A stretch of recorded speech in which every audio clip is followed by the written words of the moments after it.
No, not yet. Stop it. Hello, everyone.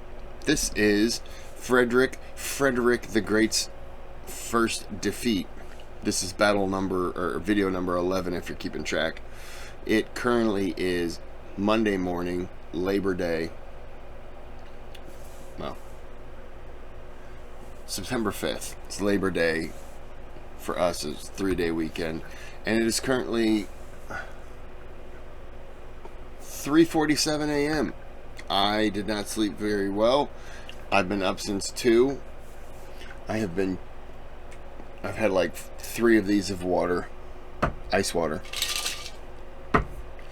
And I'm just making videos. And I was hoping I would make like a few videos and then want to fall back asleep. But I'm making videos and I'm getting tired, but I'm not going to fall back asleep. I won't want to go to sleep until like 9 or 10 this afternoon, and I'm not going to do that.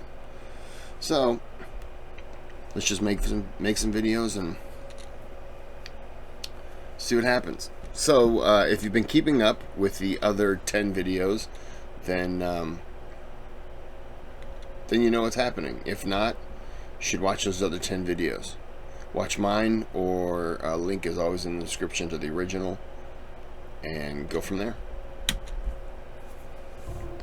The 1757 Battle of Prague was an incredibly bloody and costly affair for Austria and Prussia.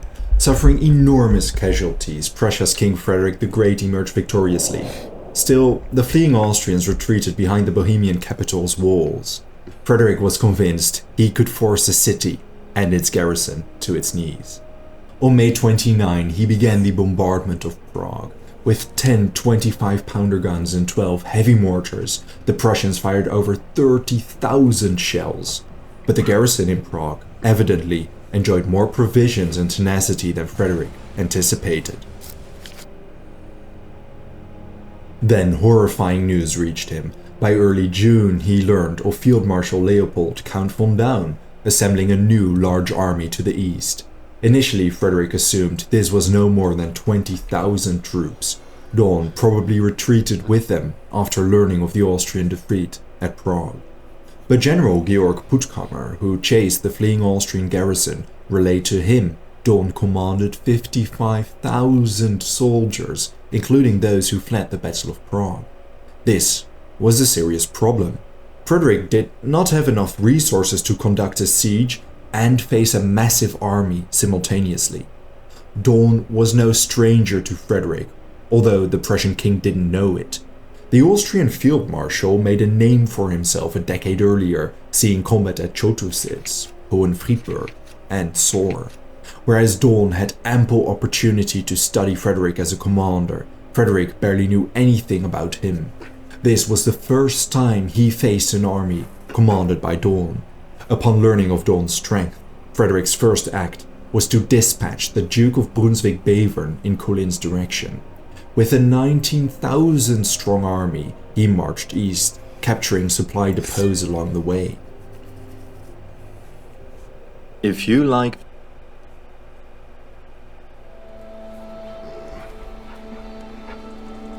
There's something so pure and genuine about a dog. If you like the battle sequence and animations I create for these videos... Yeah, they're really good, bud. Meanwhile, the Prussians were slowly grasping the severity and impact the Battle of Prague caused to their army. The situation was bad. The final figures of Prague were worse than expected.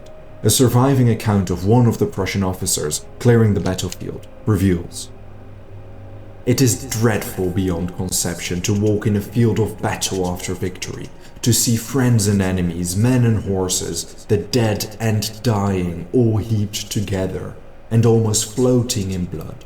The stench of carnage fills the air with infection, and the groans of those who yet live rise as if in union on every side."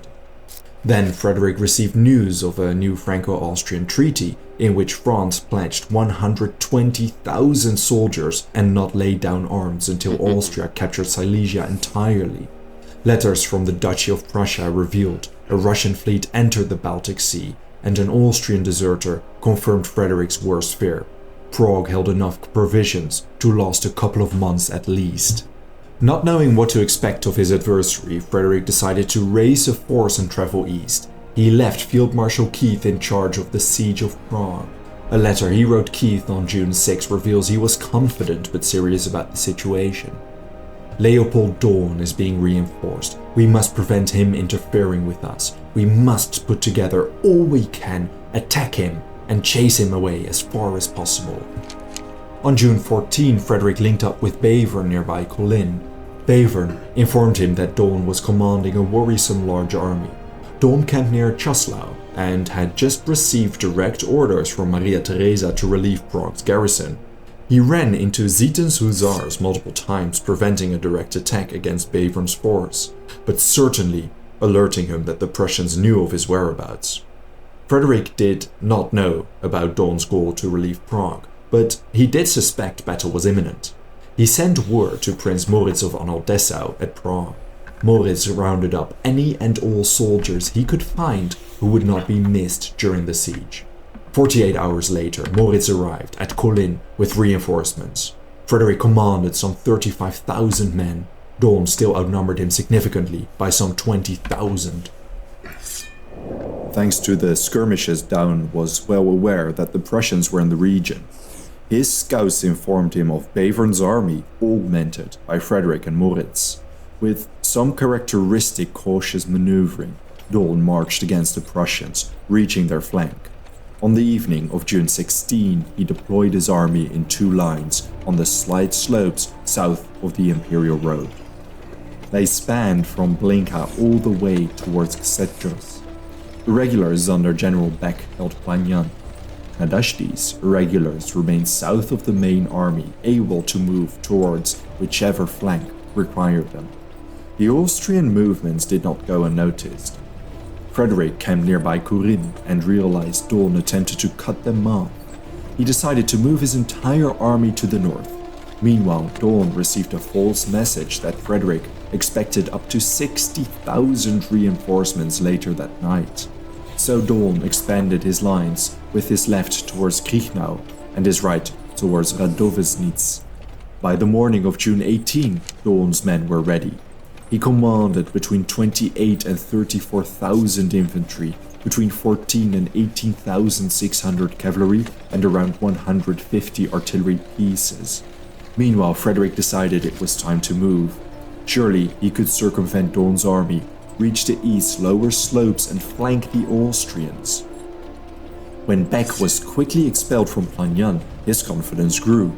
Adhering to that strategy, his commanders ordered their army forward. In total, Frederick commanded between 32 and 34,000 soldiers, 18,000 infantry, 14,000 cavalry, and some 88 guns. Frederick kept part of his cavalry in reserve for a mopping up operation or reinforcements if need be. He had no idea Daun extended his position to Ksetjos and Radovesnitz. At noon on June 18, an exceptionally dry and hot summer's day, the Prussian columns began their march from Planyan.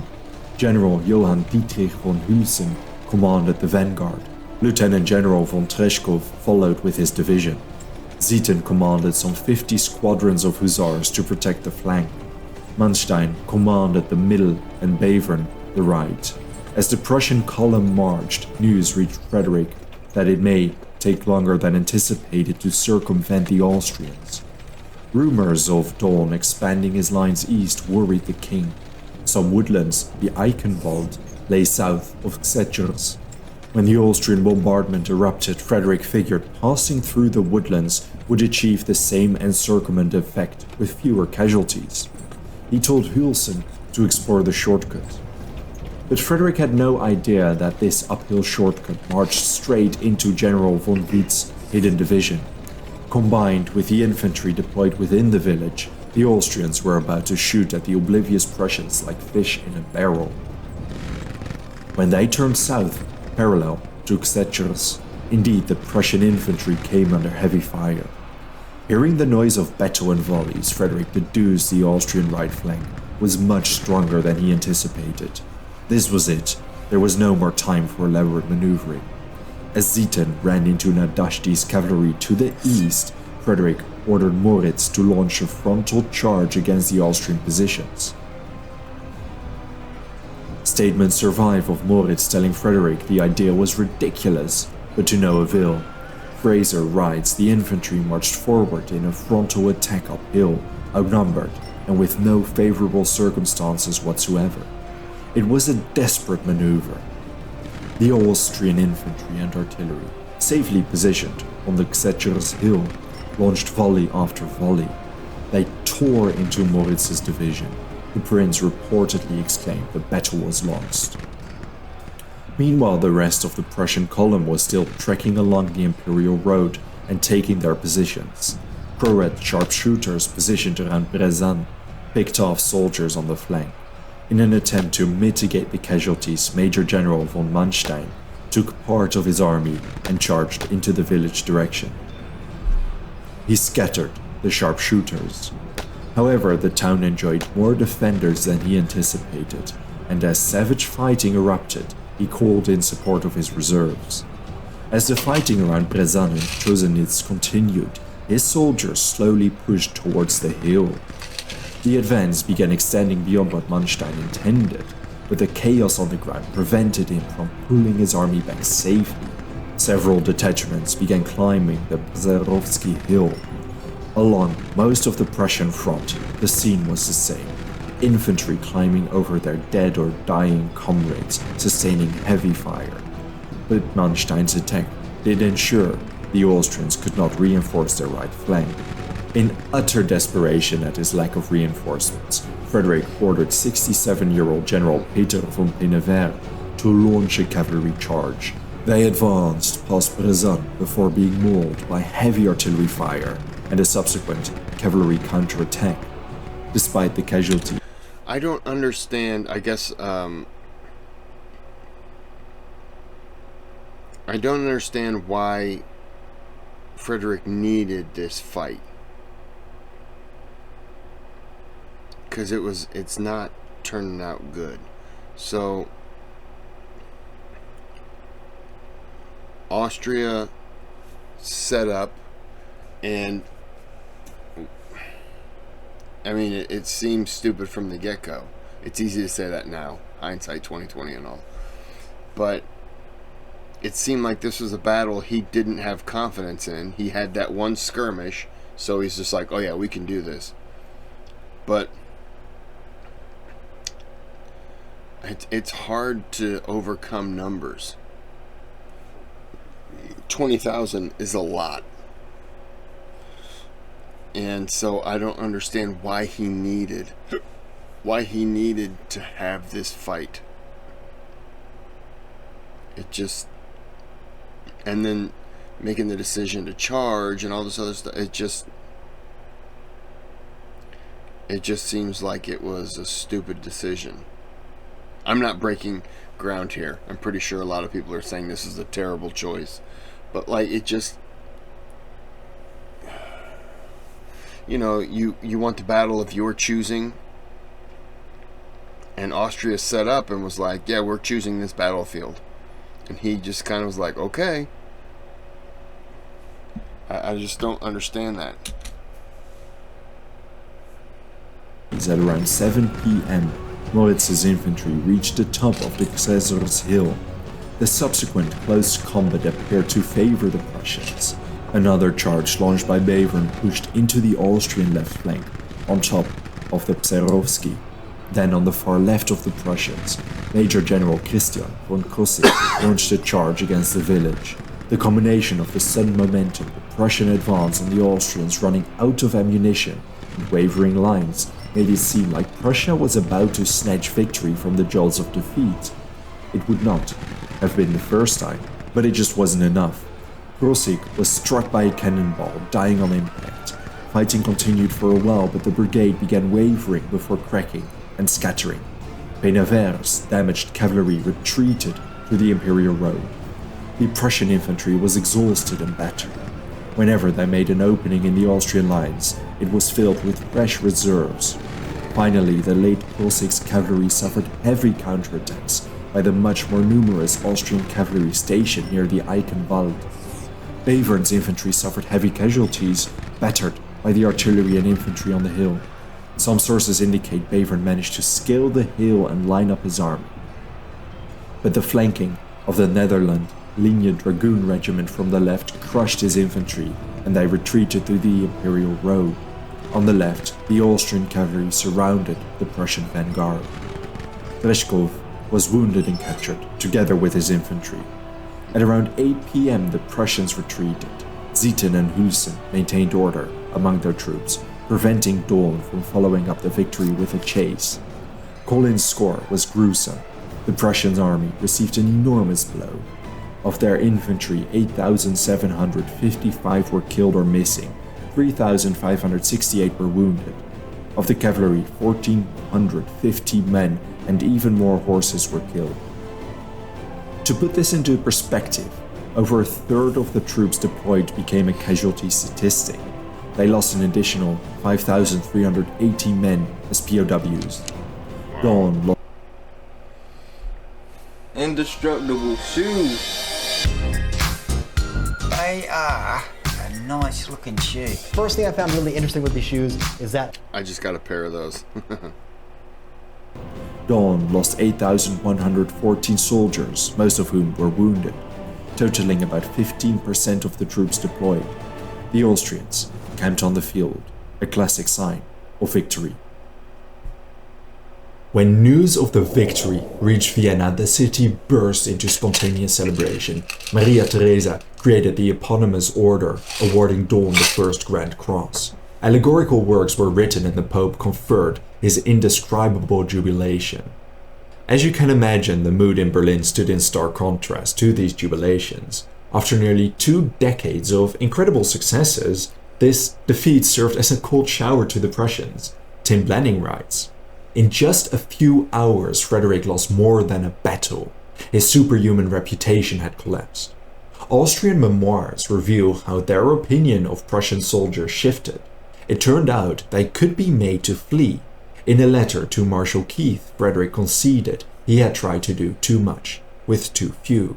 He became depressed and disillusioned, ordering Prince Henry to prepare to lift the siege of Prague. His cynic wit shows in one of his letters. Success breeds overconfidence, and the next time I will do better. Every man must have his setbacks, and it seems I shall have mine. In his political testament, written 11 years after the battle, Frederick wrote how if they had won at Kolin, the Austrian army in Prague would have had to capitulate, the French army would not have crossed the Rhine, the Russians would have stayed at home, and Austria would have had to make peace on Prussian terms. Blanning remarks very much to the point. In the event, the opposites of those things happened, and with them, the defeat transformed the very nature of the war. Frederick's war was about to turn into a war of attrition, and his enemies were more than ready to capitalize on the Austrian success. Thank you very much. Okay, I understand why Frederick did it. He thought that he was superhuman, couldn't lose. He had had some successes. Ego. Pride. Yeah. Okay, well, I'm going to end this here. And have a good day. Have a good night.